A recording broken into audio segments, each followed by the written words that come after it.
تو اس کے بعد دوسرا یہ ہے کہ ریزنٹلی کیا ہوا کہ جو بزنس مین تھے انہوں نے اپنا پیسہ یہاں سے نکال کے کسی امریکہ میں جو ہے جا کے لگا دیا کہ بھائی ہماری انویسٹمنٹ تو پکی ہو جائے وہاں پہ. So this has nothing to do with the politicians. اگر آپ کے ذہن میں یہ بات ہے کہ یہ عمران خان کی دھرنوں کی وجہ سے، جلسوں کی وجہ سے، نئی جو امپورٹڈ گورنمنٹ آئی ہے ان کی وجہ سے یہ کچھ ڈیٹ ہو رہے ہیں، تو یہ آپ بالکل غلط سمجھ رہے ہیں. یہ بالکل جھوٹا ایک بلیم ہے کہ ان کے پولیٹیشنس کی وجہ سے ہماری اسٹرانگ اکانومی جو تھی، جو کہ پاکستان کی اسٹرانگ اکانومی رہی نہیں ہے، سو کال اسٹیبل تھی. تو یہ ان کا کبھی بھی یہ ریزن نہیں ہے کہ ان کی امپورٹڈ حکومت ہے یا دوسرا کوئی ریزن ہے. ان کا ریزن یہ بزنس مین ہے، یہ انویسٹرس ہیں. یہ اصل بات یہی ہے جو بیسک ریزن ہے اس کا. تو اس کے بعد کیا ہوا کہ پوری دنیا کی کرنسی جو ہے وہ ڈاؤن ہو چاہیے. جب وہ ڈاؤن ہو گئی ہے تو ڈالر تکڑا ہو گیا ہے. ڈالر جب تکڑا ہوتا ہے تو ظاہری بات ہے جس کی اکانومی کم ہوتی ہے وہ ان کا کرنسی ریٹ جو ہوتے وہ لو کر جاتا ہے. تو اس کے بعد آگے کیا ہوتا ہے کہ ابھی آپ کو یہ بھی میں بتاتا چلوں کہ بٹ کوائن کا جو الٹرنیٹو تھا وہ بھی 10% اب جو وہ گر گیا ہے. 10% اس کی ڈکریز ہو گئی ہے. ٹھیک ہے نا. تو انویسٹرس نہیں چاہیں گے کہ ہم لوگ اس کی رسکی جو ہے وہ ٹریڈ میں ہم لوگ کوئی ہاتھ لگائیں. وہ تو چاہیں گے ہمیں تھوڑا ہی پروفٹ چاہیے لیکن وہ تھوڑا مزید سیکیور ہو. تو یہ بھی ان کا ریزن ہو سکتا ہے. اور ایک بات میں آپ کو بتا دوں کہ جو ایشیا ہے وہ بالکل موسٹلی وہ بینکرپٹ ہونے جا رہا ہے. ایشین جو ممالک کے خاص کر کے ایشین پیسیفک جو ممالک کے اس میں چائنا بھی انوالو ہے. چائنا نے آپ کو یہ میں آپ کو بتا دوں کہ چائنا نے اپنے امپورٹس بند کر دیے ہیں. امپورٹس بالکل چائنا نے اپنے بند کر دیے. انہوں نے آنا جانا ہی چھوڑ دیا ہے ابھی. یہ میں آپ کو بتا دیتا ہوں، یہ اندر کی بات ہے یہ ہے کہ. تو اس کے بعد کیا ہوتا ہے کہ مارچ میں چائنا نے جو ہے وہ امپورٹس جو ہے بند کر دیے ہیں تقریباً. انہوں نے ایکسپورٹس جو ہیں وہ تھوڑی اپنی بڑھا دیے ہیں. لگژری آئٹم پہ بھی انہوں نے تھوڑا وہ ہاتھ لگایا ہوا ہے کہ بھائی ان کو بھی تھوڑا روکیں امپورٹس کے والے سے. تو انہوں نے جب اس پہ را مٹیریل پہ اور انہوں پہ جو امپورٹ کرتے تھے ان پہ انہوں نے بین لگا دی ہے. بین لگایا ہے جو چائنا نے. تو ظاہری بات ہے ان کی اکانومی کو بھی خطرہ تھا.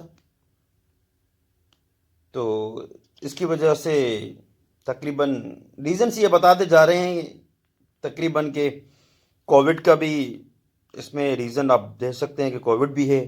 کووڈ کی وجہ سے بھی کافی ممالک کی دنیا کی جو اکانومی ہے وہ کولپس کر گئی ہے، جو ویک ہو گئی ہیں تقریباً. سو دوسرا ریزن آپ یہ بتا سکتے ہیں کہ ڈیٹ کرائسس کی وجہ سے بھی آپ کی اکانومی جو ہے وہ ڈاؤن اور بھی نیچے آ رہی ہے. اس کے بعد یہ جو آپ کو یہ ریسنٹلی ایشو جو چل رہا ہے وار ان یوکرین، تو اس کی وجہ سے کافی ممالک کی اکانومی کو بہت بڑا دھچکا لگا ہے.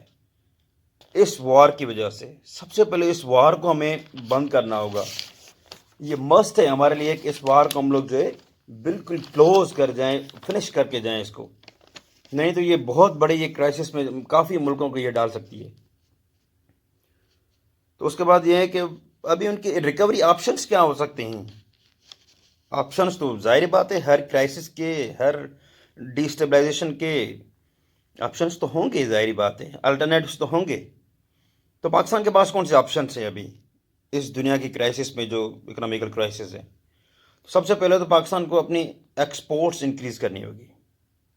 جب ایکسپورٹس انکریز کرنی ہوگی پاکستان کو، جو ظاہری بات ہے امپورٹ کو بالکل 0% بھی ٹچ نہیں کرنے اور ان کو جو ہے بالکل کلوز کر دینا ہے. جو لگژری آئٹمس یہ جو منگوا رہے ہیں ہم لوگ، ابھی کل پرسوں پتہ چلا تھا کہ 8 کروڑ کی ایک ایس یو وی، پتہ نہیں کون سی گاڑی تھی، وہ پاکستان کے کسی نے امپورٹ کروائی تھی. تو یہ امپورٹ ہمارے آئٹمس جو ہیں 70% 80% جو ہمارے امپورٹڈ آئٹمس ہوتے ہیں ان کو آپ کلوز کریں. ان کو آپ بالکل جو ہے مزید اپنے ڈالر جو ہے ان کو باہر نہ بھیجیں، جتنے بھی ریزروس ہیں آپ کے ڈالر کے. ٹھیک ہے نا. تو امپورٹس کو تو بالکل آپ کلوز کر کے جائیں. اس کے بعد ہے کہ بھائی آپ انکم ٹیکس امپوز کریں. جب آپ جی ایس ٹی ٹیکس تو ہر کوئی دیتا ہے یار، مزدور بھی دیتا ہے، سب کوئی دیتا ہے، لیکن انکم ٹیکس جو ہوتی ہے وہ ایلیٹ کلاس کے 1% سے بھی اگر ہم گورنمنٹ لیتی ہے نا ان سے، تو پاکستان تقریباً اپنی ڈی اسٹیبلائزیشن کی سچویشن سے نکل سکتا ہے. تو آپ انکم ٹیکس کے حوالے سے ایلیٹ کلاسوں پہ اور اچھے اچھے جو اسٹیبل ہیں ان کو آپ انکم ٹیکس کی نیٹ میں لائیں. یہ گورنمنٹ کی پریارٹی ہونی چاہیے، گورنمنٹ اس پہ فوکس کرے. ادروائز یہ ملک جو ہے سری لنکا جیسی حالات دیکھیں گے، یہ بینکرپٹ ہو جائے گا نہیں